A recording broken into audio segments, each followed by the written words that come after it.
Welcome to statistics class. This is our first lesson in section 1.1 of the OpenStax textbook. And in this section, I'm going to go over some key concepts and terminology with you to get us started in the class. So overall, the idea of statistics as a course or a path of study, because there's another definition on statistics that I'm going to talk to you about here in a minute. But the statistics, when we talk about a statistics course or studying statistics, is the science of collecting and organizing, analyzing, and interpreting data in order to make decisions. Now, there are two branches of statistics, and you'll see them listed here. There's descriptive, and then there's inferential. When we talk about descriptive statistics, we're talking about the branch of statistics when you collect data and then you organize it and you summarize it, usually in tables and charts and histograms and those kinds of things. So when you're organizing and summarizing the data, that's called descriptive statistics. But then when you want to go to make your decisions and draw your conclusions, you have to use mathematical techniques in order to do that. Now, those formal methods, when we go through that process of those formal methods to draw our conclusions and come up with our decisions, that branch of statistics is called inferential statistics. The next term we're going to talk about is probability. Probability is a mathematical tool used to study randomness, and it deals with the chance or likelihood of an event occurring. Now, probability is a big part of statistics because when we get into the branch of statistics where we are using formalized methods to draw conclusions, which is that inferential branch of statistics, we use probability to help us make our decisions. So probability is integrated quite a bit in that second branch. There are two data sets that we're going to really focus on. That is the population, and I'm going to color code this to help you see what's going on here. There's the population, which is a data set, and then there's the sample, which is a data set. Now, the population is the collection of all the individuals or all the objects and measurements that you're trying to study. Whatever it is that you're doing research on, that you're trying to find out about, the population is the data set that encompasses all those people or all those objects that you're trying to find out about. When you take a sample that is a subset where you pull out of the population a subset of the population. So it's a smaller set that comes out directly from the population. So if you think of the population of everybody that you want to study about, or everything that you want to study about is inside this circle. And so the population includes all of these things inside the circle. When I pull a sample out, a lot of times it's impossible to find all the people or all the things that you're trying to research. Most of the time, that's completely unrealistic. So you take a sample of that and use the sample to draw conclusions. So a sample would be if I just select certain ones out of the population and use that to find my calculations and to form my opinions and interpretations and estimations. So the sample is specifically used to gain information about the population when you don't have access to the entire population. Now, when I create my sample, when I come up with the value that represents that sample, maybe I'm trying to find the average of something or a proportion of something, That value that I get from the sample is called a statistic. That's this here. A statistic is a numerical characteristic of a sample, which is a fancy way of saying a number, numerical characteristic, a number that represents the sample. It could be a mean or an average. It could be a proportion. So when I make those calculations based on the sample, because the population is too big to try to make those calculations on the entire population, that number that I get from the sample is called a statistic. And that's why I'm highlighting these two in green. The statistic comes from the sample. And another way that I always remembered it when I was learning this for the first time, S and S. So statistic goes with sample. Now that same idea goes with parameter. If for some reason I was able to get in touch with every American, okay, and whatever it is that I'm trying to find out, maybe I'm trying to find the average height of all Americans. If for some reason I am able to get in touch with all Americans and I calculate the average height of all those people, then the number that represents the population, that average that I calculate from everybody, is going to be a parameter, because the parameter is a number that represents a population characteristic. So the parameter comes from the population. And again, here's a way to remember it. P and P, population and parameter. Parameter comes from the population. So statistic and a parameter, those are numbers. They could be averages, proportions, it could be a mean, it could be a standard deviation. Any number that represents a population is a parameter, and numbers that represent samples are statistics. Now, when you take a sample, you want to make sure that you get what's called a representative sample, and that is a subset of the population that has the same characteristics as the population. Now, a variable is a characteristic of interest for each person or object in a population. So a variable is going to represent whatever it is that you're trying to measure. So let me put that in parentheses. So for example, if I was doing a research project where I was trying to find the average height of Rogue Stakes students, I would go around and I would find a sample of students and I would ask each of them their height, and then I would average those values together. Well, when I go and approach each student and ask them their height, that height is going to change from person to person. So the height is going to be the variable. It's what I'm measuring and what is going to change from person to person in that situation. Now, a numerical variable are variables that take on values that are indicated by numbers. Then you have categorical variables that take on values that are names or labels. So for example, if I was trying to do a study on how many people have red cars or how many people have blue cars, the variable would be the color, because when I approach each person to find out what color car they have, it's going to change. The color is going to change from person to person. So that's going to be my variable, the color of the car. And the variable is not a number. It's going to be a color. It's going to fall into a category by using a name or a label. So that's an example of a categorical variable.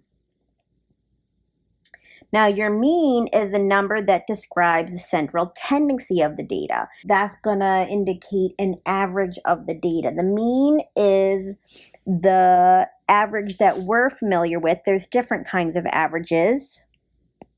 The average that we're familiar with is when you add all the values and you divide by the number of values that you have. That's the mean.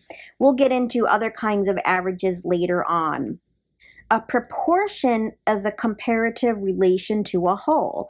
So if I was comparing how many people out of a total had red cars, for example. That might be a proportion of, I'm just going to make up a number here, say 35 out of 100. And that could also be written as a percentage or as a decimal. So you're comparing the amount to a whole. So that's your proportion. Now let's go through the first example, and we're going to go through some of these major terms and identify them. Okay, we're going to determine the key terms that refer to the following study. We want to know the average or the mean amount of money first-year colleges spend at ABC College on school supplies that do not include books.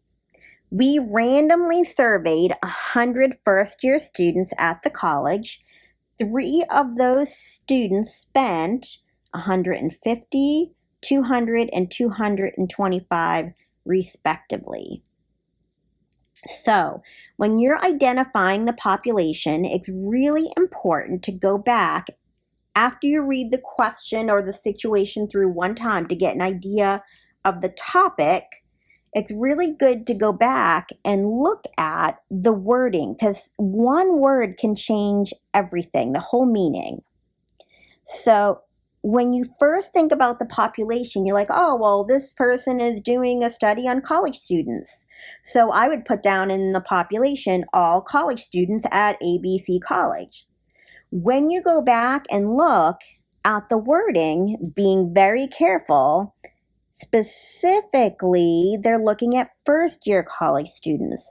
So I highly recommend to not just jot something down very quickly, to really go back and underline what the key words are in the question to verify that you are identifying the correct population. For another example that you might make a mistake on, just to throw this out there, you might quickly read about a survey given to Americans that are over 65, senior citizens. And so you might think, oh, the population is all Americans because they're doing a survey. They're giving a survey to Americans. But when you read the problem carefully, they're specifically identifying senior citizens. So you want to say all senior citizens in America. That would be your population. So be very careful and go back and underline to make sure that you are identifying the correct population. So for this population, I would put all first-year students at ABC College. Another mistake you might make is you might put down all first-year students. That's not true, because just with this change right here, just that word change, that means something completely different. They're only looking at first-year students at this college, this ABC College. So don't put down all first-year students either. You have to be very careful with the wording and make sure you underline the key words so that you have all the information. So the sample is how we're going to collect our data. It's going to be very difficult for us to collect the information from all first-year students at this college. So we collect a sample. And from that sample, we gather the information. Now it says in this problem that we randomly, let me put this in a different color, we randomly surveyed 100 first-year students at the college.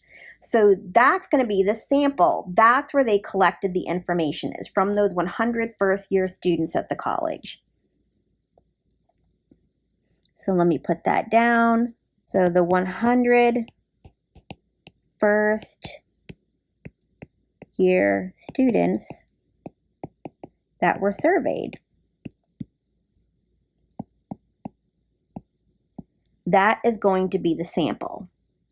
Then the parameter would be the average spent by first year students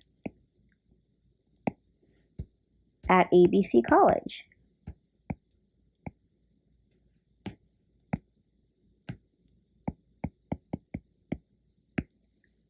Now, how did I know it wasn't a proportion? Because we said earlier the parameter could be an average or a proportion. If we come up here and we read the question carefully, the question says what we want to know. We want to know the average amount of money that the first year's college students spend.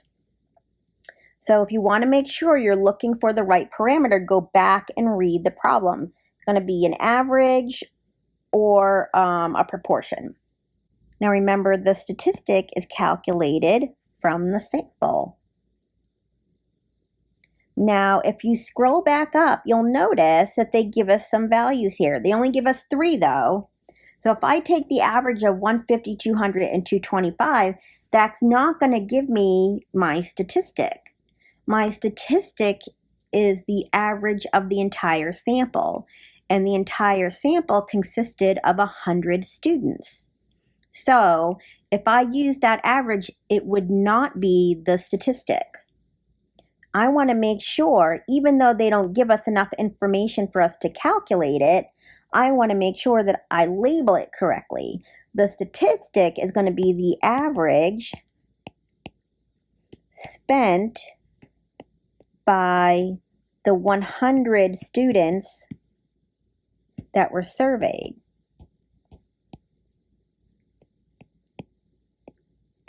So I'm going to put in parentheses the average of the sample. So the variable is what's going to change from student to student when I survey them. What am I trying to find out? I'm trying to find out the amount of money that the students have spent, omitting the cost of the textbook, but what they have spent on school supplies. So when I go to the first student, he's going to give me one amount. When I go to a different student, they're going to give me a different amount. So what's changing from student to student when I approach them and survey them is going to be the money spent.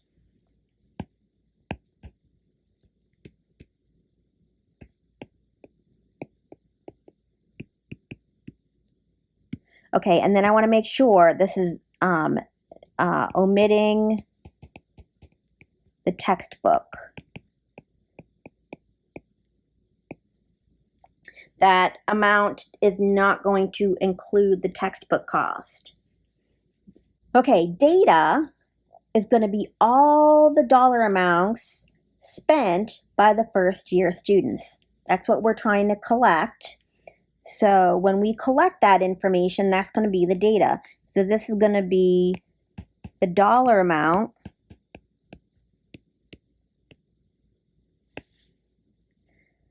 spent by the first year student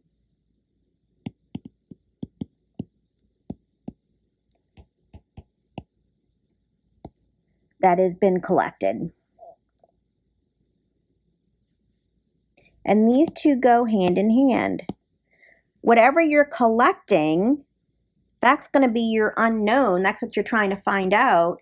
And when you collect it, you're going to have those values, and that's your data. Okay, let's look at example 2. We're going to do the same thing. We're going to determine the key terms that refer to the following study. It says a study was conducted at a local college to analyze the average cumulative GPAs of students who graduated last year. So we are trying to find out about the average cumulative GPAs of students. But we're specifically doing it with the people that graduated last year from a specific local college. So we're not doing this for all college students. We're doing it specifically at this local college for the students that graduated last year. So our population, where our focus of study is going to be on the individuals or the objects that we're collecting the data from, this is going to be all students who graduated from the college, the local college last year.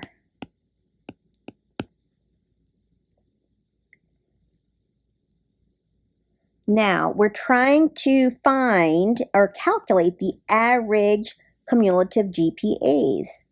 So, if I had access to all those students and I was able to ask them what their cumulative GPA was and average them together, that would be the parameter. So, the parameter I'll write down is the average cumulative GPA of students who graduated from the local college last year.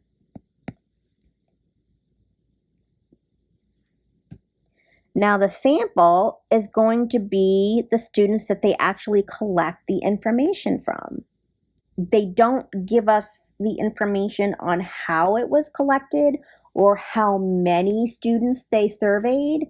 So we're just going to have to state this in a very generic way. So we can just write down a group of students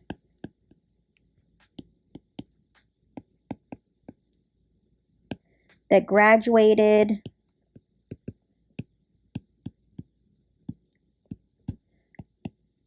from the local college last year that was selected and surveyed.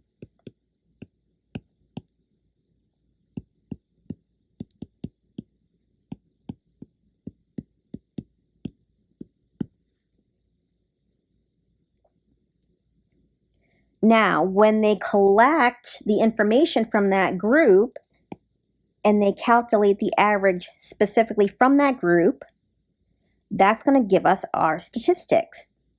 So our statistic is going to be the average cumulative GPA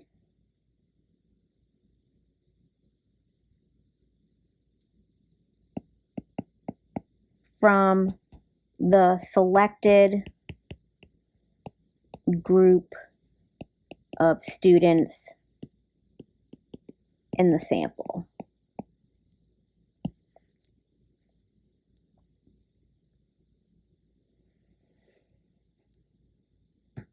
Now, the variable is going to represent what changes from person to person when we're surveying those students. So when we're surveying the student, one person is going to give us a GPA, another person is going to give us another GPA. So the variable is going to represent the cumulative GPA given by the student.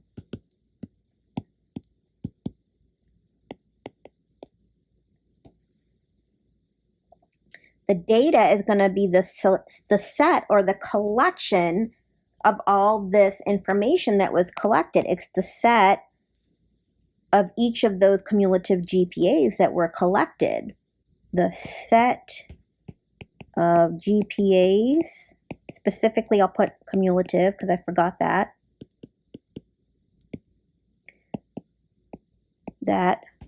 were collected from the students.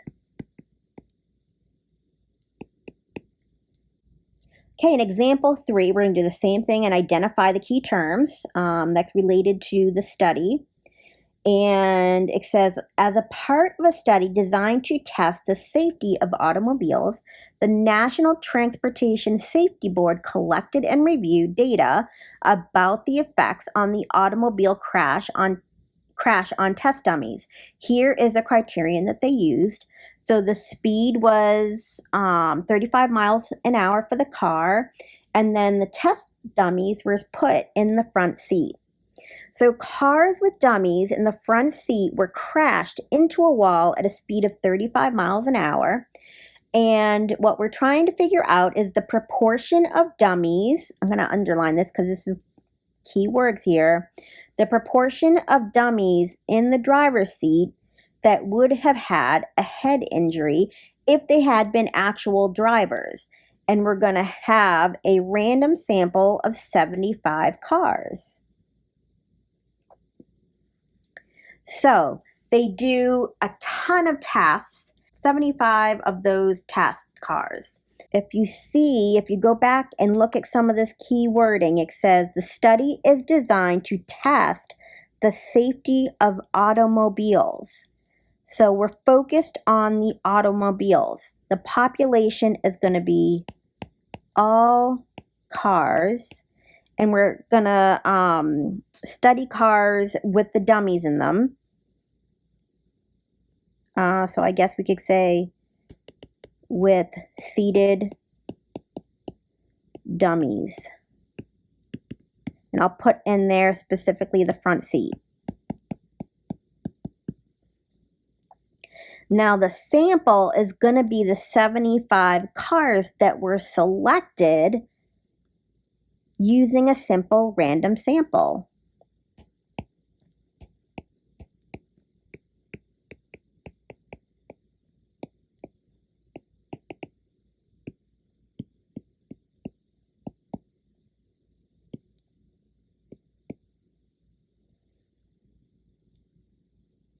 Now remember, the parameter is that value that we're trying to calculate, and we want the parameter is going to come from the population. So in this case, the parameter is going to be a proportion, and that's in here, stated right here. We're trying to find the proportion of dummies in the driver's seat that would have had head injuries if they were an actual person. So we want to find for the parameter, since this is focused on the population, we want to find the proportion of all dummies. So all, because this is coming from the population that would have sustained a head injury if it was an actual person. The statistic is going to come from the sample. The parameter comes from the population, so everybody. The statistic comes from the sample, which is the group that's surveyed or checked. So the statistic is going to be the proportion of dummies from the sample of 75 selected that would sustain a head injury. So let's say if 25 out of the 75 would have sustained a head injury if they were an actual person, my proportion would be 25 out of 75, which would be a third, or as a percentage would be 33.3%. So the variable here is going to be whether or not the dummy would have suffered a head injury if it was a real person.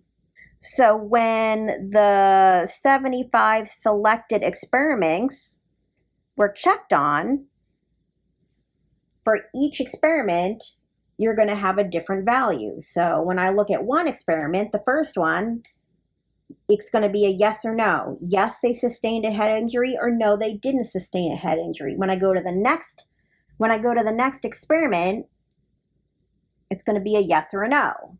Then I go to the next one. So what's changing when I check from each experiment to experiment, what's changing is whether or not the dummy sustains a head injury.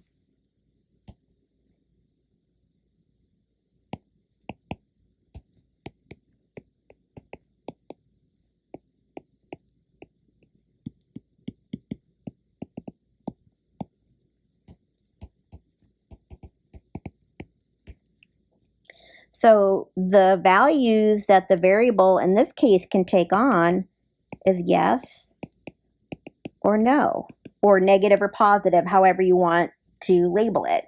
So the data is going to be that collection of yeses and nos that I have.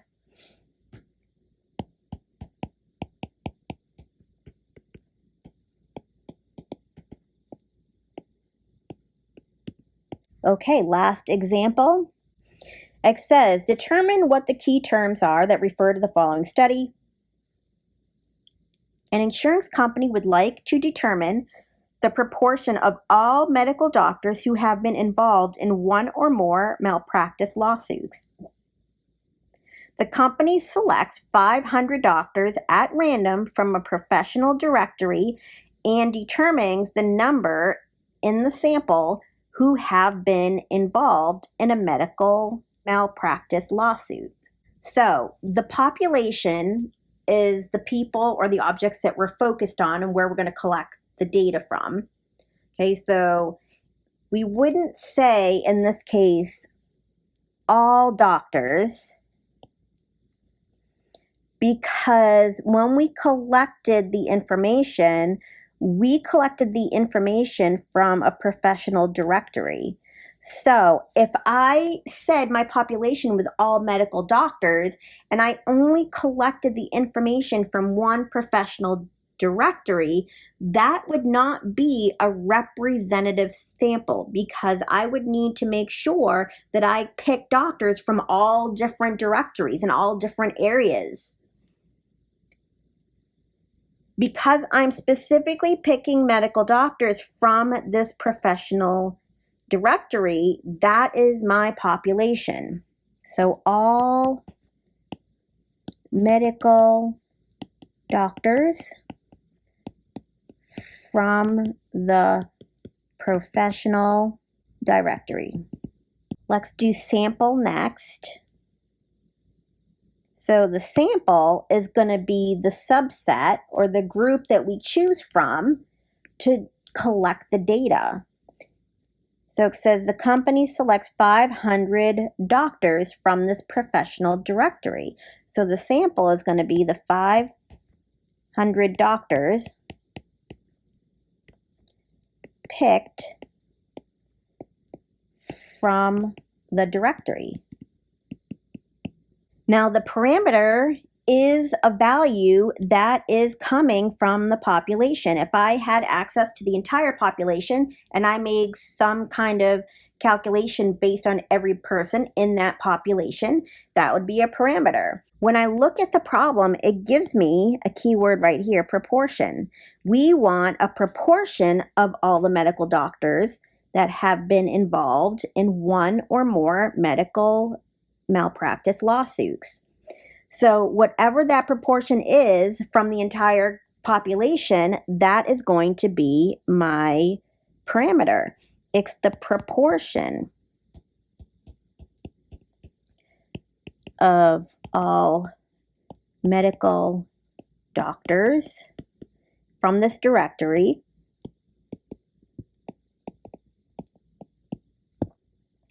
that was involved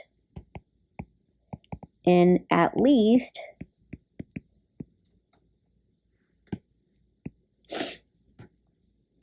one malpractice lawsuit.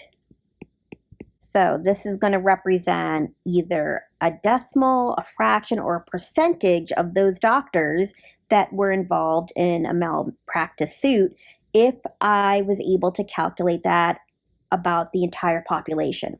Now, if I calculated the proportion based on the sample, then that would be the statistic. So I would put here, it's going to be the proportion of all medical doctors in the sample that were involved in at least one malpractice lawsuit. Okay, now we're going to focus on the variable in the data. So for the variable, when we collect the information from each of those 500 doctors, what's changing, the question that I'm asking, were you involved in a malpractice suit? That's what we're trying to figure out. So the variable is going to be whether or not the individual doctor was involved in a malpractice lawsuit. So for the variable, it's going to take on yes or no. The data is going to be the collection of all those yeses and nos.